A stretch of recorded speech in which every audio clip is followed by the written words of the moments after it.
Okay, our next interview is with Rodger Friedman, who is wondering why I picked him to do an interview.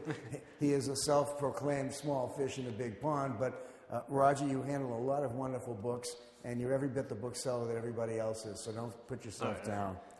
What I'd like to know, first of all, is tell us something about your background, your family, where you come from, brothers and sisters, education, what your parents did, etc. All right.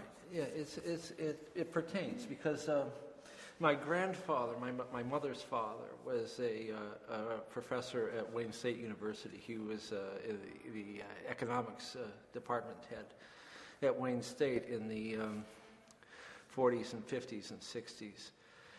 And he had a book collection that fascinated me. His walls were lined with books. And we would go over there for Saturday, on Saturdays for lunch, and I would spend the entire time, as a shrimp, as a little kid. I was, How old were you? I mean, I obviously through my entire childhood, but I don't remember the books not being an object of fascination. Just the object, that is, just the physical spines and books themselves, divorce of content even. And but of course, I have one of my grandfather's books in my current inventory.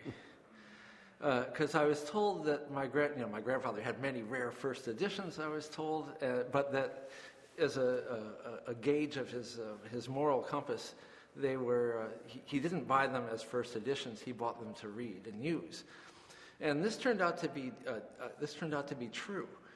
Because I have his copy of David Ricardo's Political Economy, 1814.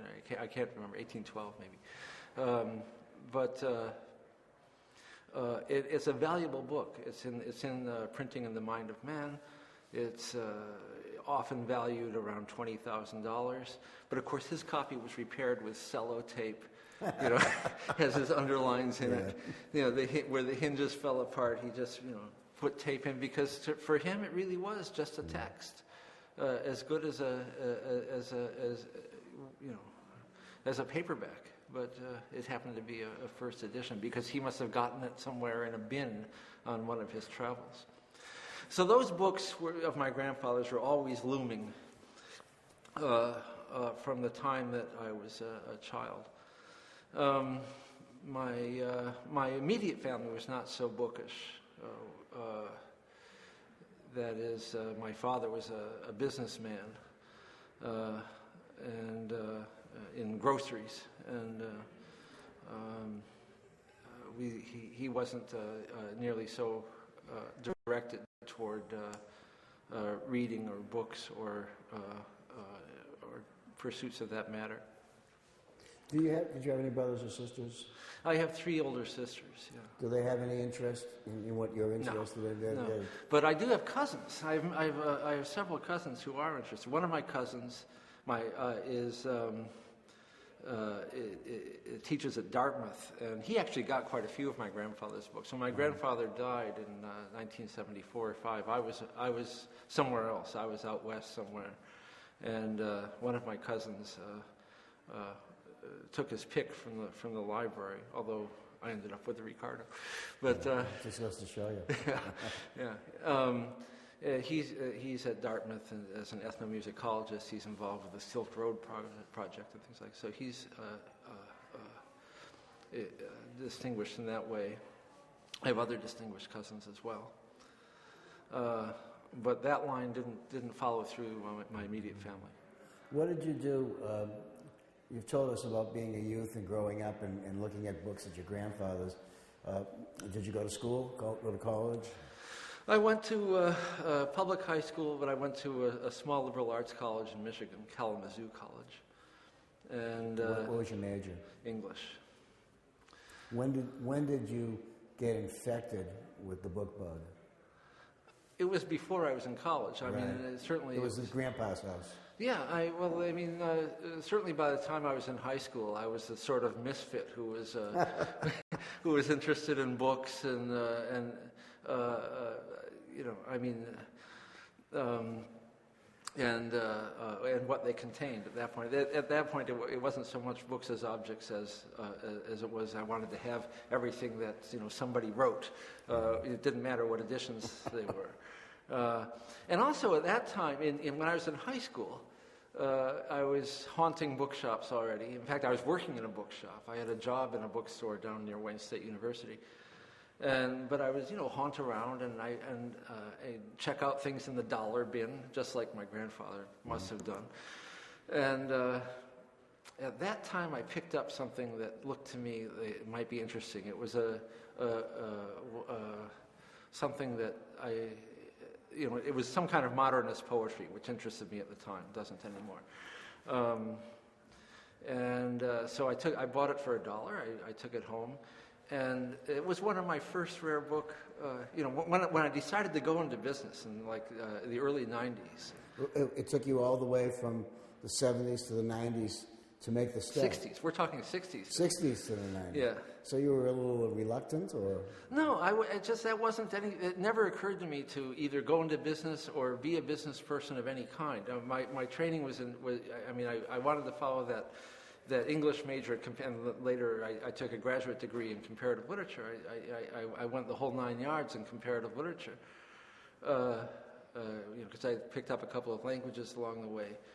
And my idea was an academic career, but which I was ready to enter in the late 80s, and I guess it was a bad time. I couldn't shoulder my way in. You know, I had a couple of adjunct teaching jobs, and I took some. I was friends with Fred Schreiber, our colleague, our distinguished colleague, Fred Schreiber, and I was doing some work for him. You know, just piecework, doing research. You know, he would hand me 5 books. I'd go off to the library. I'd come back with descriptive bibliography and something that he could use, and you know, he'd put it in his catalog, and he'd give me some money. And that seemed very good. Sounds pretty good. Yeah. Give me a description, I'll give you some money. That's right. Yeah, it was perfect. I was doing what I like to do best. That research end of it, the research end of our business, still thrills me. You know, I mean, I still find it thrilling. And even though research itself has become devalued, you don't have to know your way around the library so much anymore. You just, you know, punch in some words in a popular search engine and you're done. Yeah. But, you know, I still find those old skills that I developed then to be useful, and I still find the process thrilling.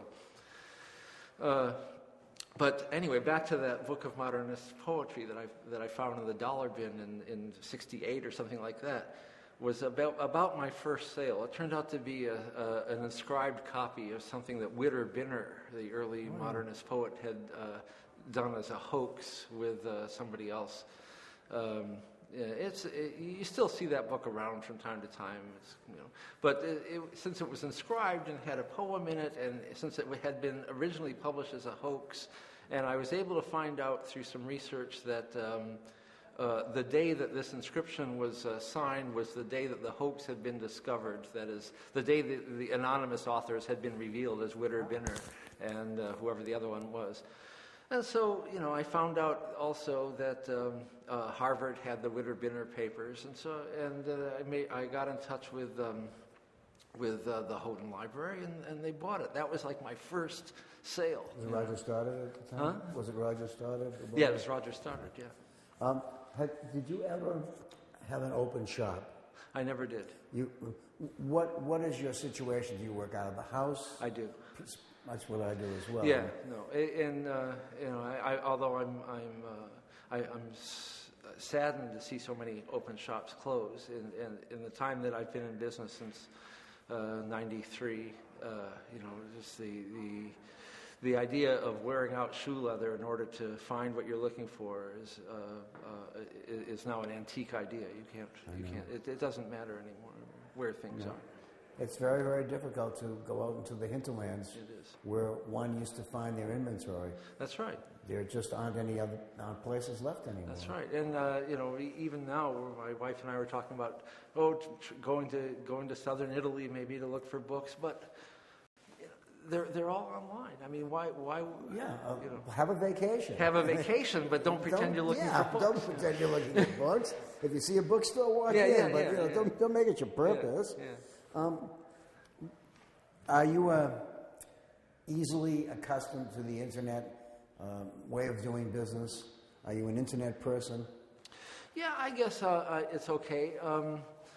That is, I guess I've adapted pretty well. Maybe even I might even go so far as to say it suits me, because putting out when I used to publish catalogs before, I don't publish them anymore. Maybe I should, but putting out a catalog was always a great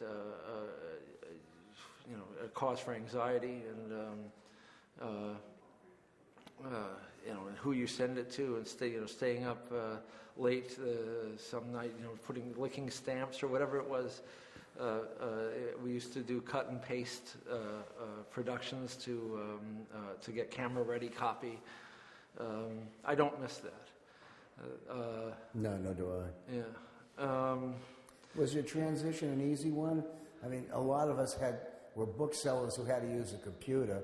There are people in our trade who are computer people who are booksellers. Right. Tell me some of the people who were mentors or people who you looked up to or influenced you when you first became a bookseller. Well, Fred Schreiber was He was a major. One. He was the main one. He was, as I say, I was doing this sort of piecework for him, and he's the one who actively encouraged me to forget about trying to get a job. He himself had been a tenured.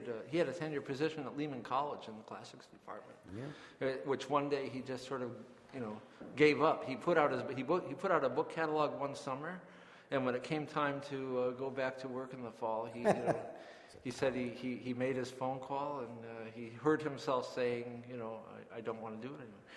So he actively encouraged me, and to this day, he's somebody I still call for advice, and I consider him a good friend. Also, Richard Land encouraged me a great deal and helped me out in the. Richard Land used to consign books to me, but not like.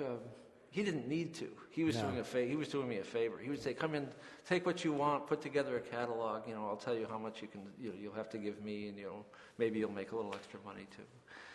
It's a good way to start. Yeah. No. Instant inventory. Yeah. No. That's right. Because acquiring inventory, especially at the beginning, is one of the hardest parts of our work. Yeah. You can't sell out of an empty wagon, can you? That's right. Did you have any difficulty coming out of the way you do business and transforming it into the internet? And what percentage of your business, your sales, do you feel come from the internet versus perhaps book fairs, catalogs, etc.? Right. Well, just a rough. Yeah, I understand. Just let me say that if I do, to the extent that I do sort of denigrate my own work. I mean, the fact is that I've never been a terribly good businessman. I'm definitely much better at the research and writing and the closed door stuff than I am at going out and glad handing and selling and patting on the back and that sort of thing. Some people are very good at that, and I think those are maybe the successful ones. Yeah. But I'm not terribly good at that. So in that sense, the internet suits me just very well, because so much of so much of my trade is done by either by listing things on the various listings, that is Antique Book, ABAA Books, or our own ABAA.org biblio. A lot comes through that, and a lot comes through private correspondence. But every year I do this show. I've never done the West Coast show. I don't do minor shows anymore. I used to. I've found that people don't buy my kinds of books at the Albany Book Fair. Right. Yeah. I mean, I'm selling basically early printed books. Primarily, and you don't just, they're not usually impulse buys, and they're not things you see because you read them when you were 17 or something. Right. Do you participate in any European fairs? I haven't. No, I haven't. Do you have any interest in Yeah, doing I it? would. I would like to at some point. Someday when I really have some nice stuff. Yeah. Yeah. The problem with that is that if you're really in the business, you never really have any nice stuff left. Yeah. Unless it's always just moving along. Yeah. Okay. Let me ask you just a general question. If you were going into the book business today, how would you do it? Or would you do it? I don't know.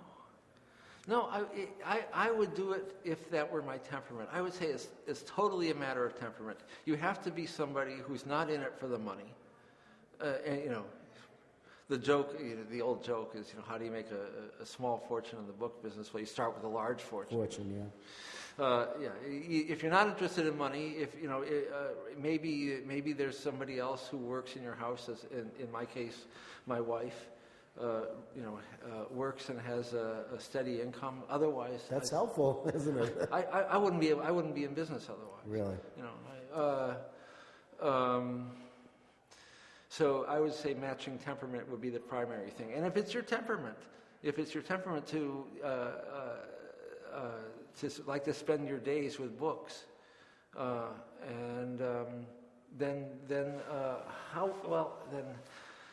I would say it's just a matter of the way to start is the traditional way. You start with what you have, and you try to find buyers for them. You learn, you make your mistakes, you learn from them, you try and get better stuff. Forget about buying stocks, buy books. And, it's the same kind of risk as a stock market kind of risk, except it's in books. And I think that there's, in spite of the devaluation of research abilities through the internet, it's still a business in which knowledge is capital. It's still a matter, of being able to recognize the unobvious value in things that are being made available, and also now this is where if I were a better businessman like some of our colleagues, I would have a catalog in my mind about who's buying Thomas Frognall Dibdin, or who's interested in Catullus or something like that, and I would be able to know immediately that if I bought that book, I could sell it to that client. Those are skills that should be developed.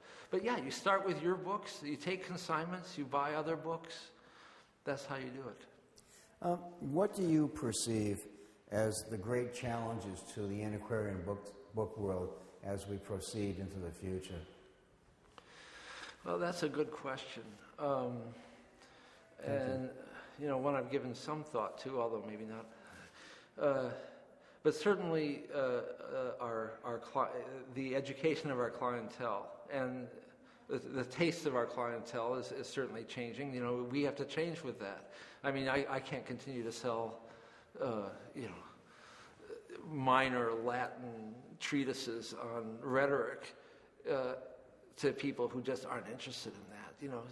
And I can't blame the people for not being interested in it. I have to. I'm in business. I have to find what they're interested in. And certainly, those books will continue to have value, or the early printed books will continue to have value, but the shape is going to change, and we have to stay on top of that and figure out what the contours are. Well, we're here at the New York Book Fair, which is probably as expensive a book fair to do as there is in the whole world, and I often wonder whether or not it really is worthwhile. I wonder that too. Yeah. I wonder that too. I mean, I think first that to some extent we're working for the promoter. Well, yeah. And I think more to some extent. We're sort of like sharecroppers. Well, once we've made enough money for the promoter, then we can start to make a little money for ourselves. Yeah. Yeah, it's getting to be a very expensive proposition, and it never used to be. Yeah. And I think the venue has a lot to do with it.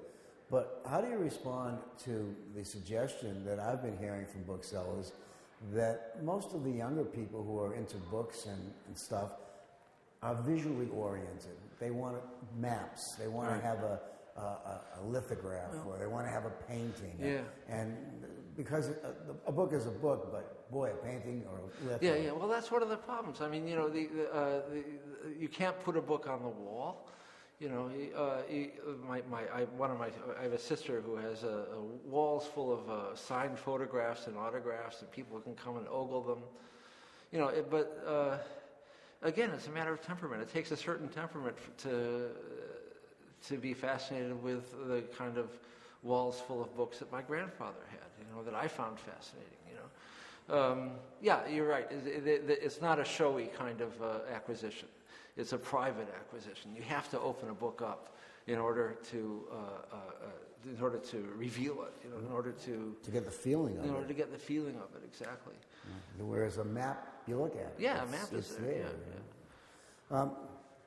And that's one of the problems that, like, for instance, in displaying our wares at the book fair. I mean, really, if you just put up a bunch of spines, you have to open these books up and show the plates or the tables or the type design or whatever, these wonderful marvels which are there, but they have to be gotten. They're not obvious. It's a marketing issue. Yeah. As opposed to a bibliomania issue. That's right. And that's what we're faced with. Oftentimes, I've asked this question: do you see the internet as a friend or as a foe? I guess personally I see it as a friend, but I've never had an open shop. I can see where the open shop people might see it as a foe. But for me, it suits me. Yeah. And I've also been told by librarians that they would prefer to buy from somebody they know, even if it's more money, than somebody they don't know. Yeah. I thought that was a pretty nice, interesting comment, yeah. which suggests to me that there's a lot of stuff going on that's not kosher. Yeah. Do you belong to all the? You said you belong to some of the services. Do you belong to all of the matching services, or have you selected a few that you find? No, I've only selected a few. Yeah. Which ones do you prefer? Well, I have a personal relationship with the fellow who behind Antique Book in Amsterdam. That is Pete Wesselman. He's a good friend, and not only is he a good friend, but I like his service. I like what he does with it, and I like the fact that he remains independent in spite of many overtures that he's received from ABAA sure. Books and Amazon and everything. Oh, yeah. You know, he says Amazon has been after him, everybody, but he wants to just take his profits and keep it to himself. And he's very friendly to booksellers. So that's really my preferred service. But I also think that the ABAA's new service, Biblio, is doing a good job. And I like it. And I very grudgingly subscribe to ABAA Books. I hate them, but I really can't live without them. And but I do manage to live without A Libris. I just don't have any interest. Thank you. Okay. Which one of those sites produces the most results for you? Traditionally, it's been ABAA Books. Even though you hate them. Yeah, even though I hate them. That's why. Yeah. Traditionally, it's been that they produce the most results, but it's mostly the lower end stuff. Because on ABAA Books, I can nonchalantly list things that cost $15, $20, $40, and someone will buy them eventually. Yeah, you're paying one cost to covers all. Yeah. In a catalog, each item is costing you an entry, et cetera, et cetera. That's right. Yeah. So it is pretty cost-effective. I've always thought of the internet in the terms of reaching people I could never, ever reach any other way. It absolutely defeats geography as far as that's concerned. Which I think is pretty significant in this day and age. Well, if there was one piece of advice that you could give a young bookseller who comes up to you and says, Mr. Friedman, I'm going to become a bookseller, tell me something that I should know. Do you have a jewel that you would pass on? Yeah, I mean, it's what I've already said. I would say that if you love books, it's great. Go ahead, do it. But if you don't, forget about it. And well, let's see. What practical advice could I give?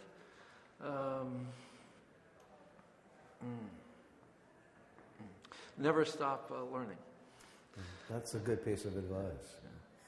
I asked the same question to all the booksellers, and the one that sort of got to me was I asked Doug Harding, and he said, "Own your own building," which I thought was pretty good. It was pretty good. Rodger, thanks very much for participating. It's been a very pleasant conversation. I'm glad you came by, and thank you for participating. Good. I enjoyed it. Thanks.